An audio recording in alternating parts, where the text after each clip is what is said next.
최경환 경제부총리가 정규직에 대한 과보호로 기업들이 겁이 나서 인력을 못 뽑는 상황이라고 주장했습니다. 비정규직의 처우를 개선하랬더니 엉뚱하게 정규직과 비정규직의 경계를 허물어서 하향 평준화하겠다는 최경환 부총리의 인식이 참으로 당혹스럽습니다. 이틀 전에 기재부 실무국장을 내세워서 정규직 해고 요건 완화를 검토한다고 했다가 반발에 부딪히자 다급히 부인하더니 이제는 임금 체계를 흔들어 보려는 모양입니다.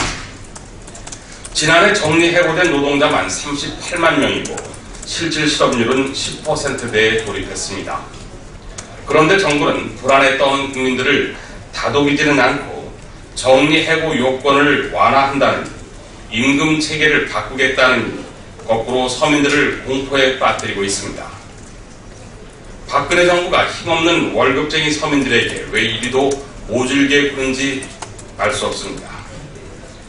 박근혜 대통령은 지난해 2월 정리해고 요건 강화를 국정과제로 제시한 바 있습니다. 경제부총리가 대통령의 약속을 뒤엎는 행태를 보면서 대통령의 영이 서지 않는 것인지 대통령이 거짓말을 했던 것인지 가늠할 길이 없습니다. 대통령이 전면에 나서든 아니면 최경환 부총리를 따끔하게 문책하든 국민들께 한 약속을 지켜야 할 것입니다. YTN 해고 무효 소송 상고 기각에 대한 논평입니다. 대법원이 오늘 YTN 해직기자 6명에 대한 해고 무효 소송에 대해서 상고를 기각했습니다.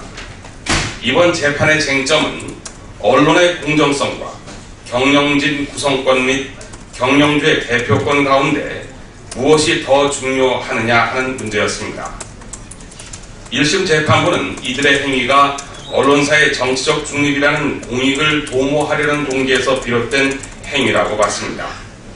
하지만 2심 재판부는 사용자의 본질적이고 핵심적인 권리인 경영진 구성권과 경영주의 대표권을 직접 침해한 행위라고 판시했습니다.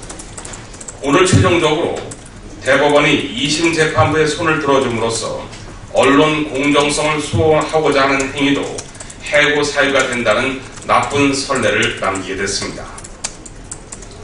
사법부가 언론 자유라는 국민의 기본권을 보호하는 수호자가 아니라 실질적인 사용자인 정부의 편에 섰다는 점에서 매우 유감스럽습니다.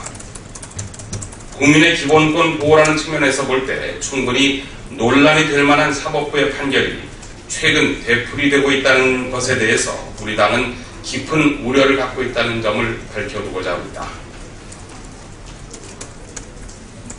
새정치민주연합은 최근 미국 퍼거슨시에서 벌어지고 있는 흑인 시로 인해 우리 동포들의 피해가 발생하고 있는 것에 대해서 깊은 우려를 갖고 있습니다. 이에 오늘 세계 한인 민주회의의 명의로 미국 퍼거슨 흑인 시위와 관련한 입장을 발표하고 미 당국과 외교부의 관심과 노력을 촉구했습니다. 인종차별에 분노한 시위대의 입장을 이해할 수는 있지만 약탈과 강화로 이어지는 폭력 시위는 결코 정당화될 수 없습니다. 새정치민주연합은 폭력 시위 와중에 우리 교포들이 피해를 당하는 일이 없도록 미 당국과 외교부에 노력해 줄 것을 거듭 요청합니다.